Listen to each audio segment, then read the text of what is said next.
Cerita Udin. Asli bikin penasaran. Sebelum ke cerita, jangan lupa subscribe, like dan share. Terima kasih. Selamat membaca atau mendengarkan. Cerita Udin 2824. Papa bisa nerima hinaan orang-orang, tapi papa gak bisa terima kalau mama yang dihina. Papa juga yakin, Rio pasti gak suka juga mamanya dihina. Sekali lagi aku berterima kasih, memiliki keluarga yang memperlakukanku dengan baik, menghormati kehadiranku dan berusaha menjaga perasaanku. Aku berdiri di depan pintu kontrakan, menatap lurus jalan raya dengan pikiran tak menentu. Beberapa polisi sejak tadi berlalu lalang di depan rumah. Mereka terlihat serius, mendatangi rumah yang biasa dikunjungi Bu Sandra. Rumah Bu Kinar tak terlewat dalam penyelidikan. Karena rumah itu adalah tempat arisan yang sering digunakan saat berkumpul. Belum lagi, pengundian arisan dilakukan sehari sebelum Bu Sandra dikabarkan menghilang. Toko perhiasan pun didatangi untuk memastikan apakah Bu Sandra benar ke sana atau tidak. Dan benar saja, dia sempat membeli cincin emas seperti kesaksian Pak Hamid. Mama ngapain di depan pintu? Aku tersentak beberapa saat, terlalu sibuk melamun sampai tak menyadari. Rio sudah pulang dari sekolah.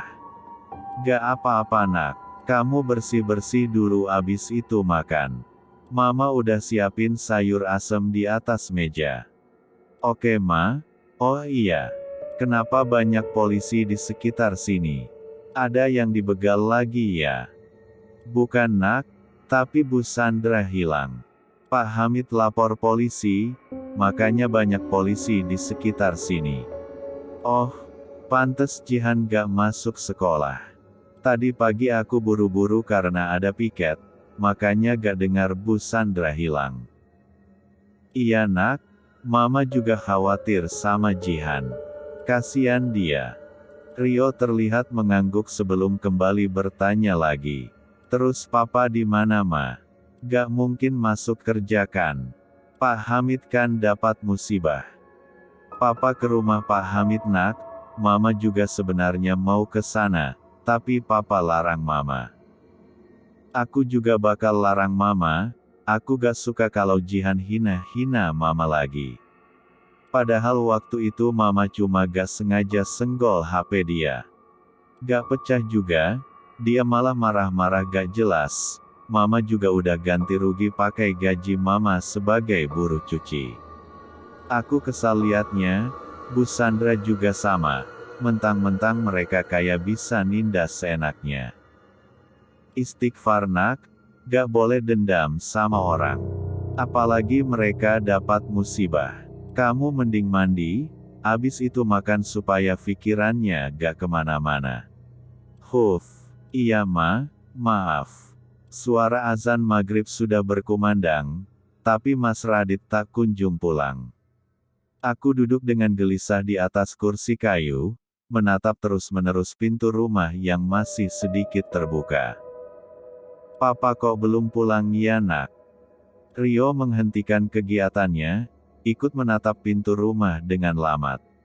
Mama nyusul ke rumah Pak Hamid dulu ya nak, perasaan mama gak enak. Takut terjadi apa-apa di sana. Biar aku aja ma, ini udah mulai gelap, beberapa hari ini ada begal di sekitar sini. Mama memang gak pakai kendaraan, tapi aku takut, mama ikut jadi korban pas ada orang yang dibegal di sekitar mama. Padahal kita udah lapor ke Pak RT, tapi sampai sekarang belum ada tindakan tegas. Mama di rumah aja, biar aku yang nyusul papa di rumah Pak Hamid. Aku menghela nafas pelan, tapi hati-hati ya nak, perasaan mama gak enak. Iya mamaku sayang. Aku tersenyum tipis, menggeleng pelan melihat punggung Rio yang sudah menghilang dari balik pintu. Dia benar-benar seperti papanya. Perawakan mereka tak jauh berbeda, bahkan makanan kesukaan pun sama. Aku sebagai ibu hanya sebagai tempat penitipan selama 9 bulan. Setelah keluar dari perut Rio malah 100% jiplakan Mas Radit. Bahkan sikap dan perhatiannya pun sama. Yuch, sinar matahari yang masuk membuatku terusik. Aku mengerjap beberapa kali, sebelum berusaha membuka mata yang masih terasa berat. Kamar, siapa yang memindahkanku? Mas Radit dan Rio. Pasti aku ketiduran menunggu mereka, bahkan tak sadar kapan mereka kembali. Dan tentu saja Mas Radit yang memindahkanku. Aku memijat pelipis pelan sebelum bangkit dari kasur. Mama sudah bangun ternyata, ujar Mas Radit yang baru saja muncul pada pintu kamar. Maaf Pak, Mama ketiduran. Papa sama Rio pulang jam berapa? Dan masalah Bu Sandra bagaimana? Dia sudah ditemukan oleh polisi. Belum Ma, maaf Papa pulang malam. Darah tinggi Pak Hamid kumat, Mama tahu kan mereka cuma tinggal berdua karena Bu Sandra hilang. Dan Jihan seharian menangis di dalam kamar. Papa dan yang lain membawa Pak Hamid ke rumah sakit. Untung saja ada rumah sakit yang buka 24 jam. Astagfirullah, terus Papa sama Rio ketemu di mana? Semalam Rio ke rumah Pak Hamid cari Papa. Papa ketemu Rio di jalan, Mama gak perlu khawatir. Anaknya lagi makan di dapur sekarang. Mataku membulat, astagfirullah, Mama kesiangan. Kemarin Rio gak sempat sarapan, hari ini jangan sampai gak sarapan lagi. Tenang Ma, Papa tadi udah bilang Rio makan di dapur. Papa udah buat nasi goreng, buat Mama juga. Papa tadi udah duluan makan. Papa cuma mau pamit kerja lagi. Pak Hamid ngasih Papa kepercayaan ngurus daging selama dia di rumah sakit. Aku mengangguk pelan, kalau begitu Mama siapin Papa bekal makan sih.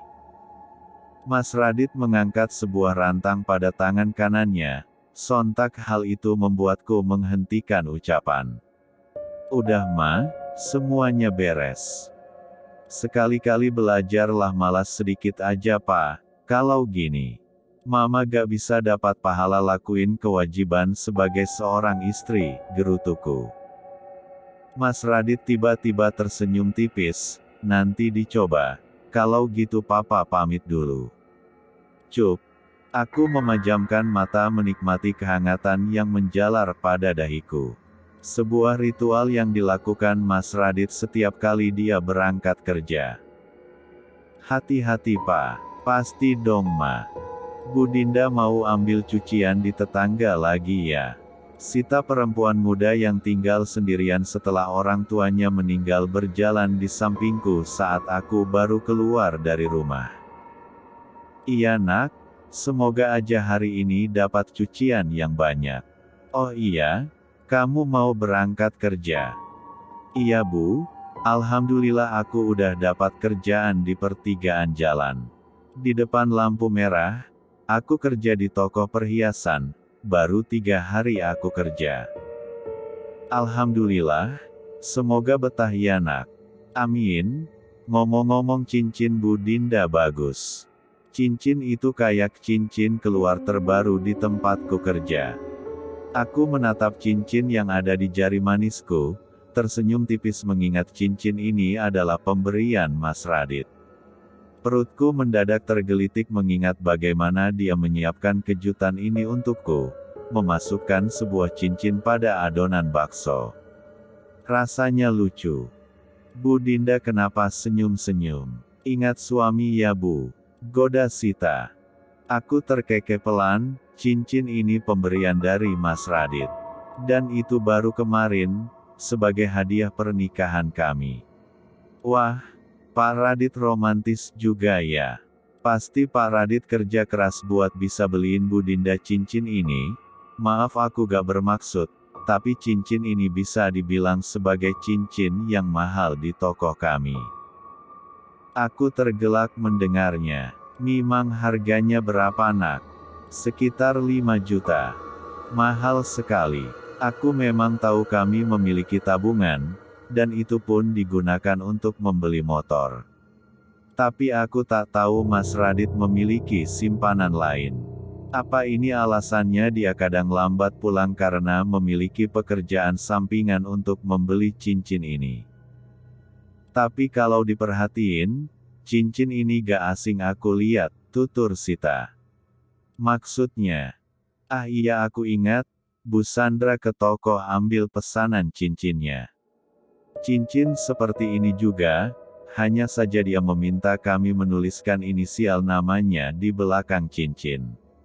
Siapa yang menyangka setelah pulang dari toko dia tiba-tiba menghilang. Aku terdiam, Bu Sandra.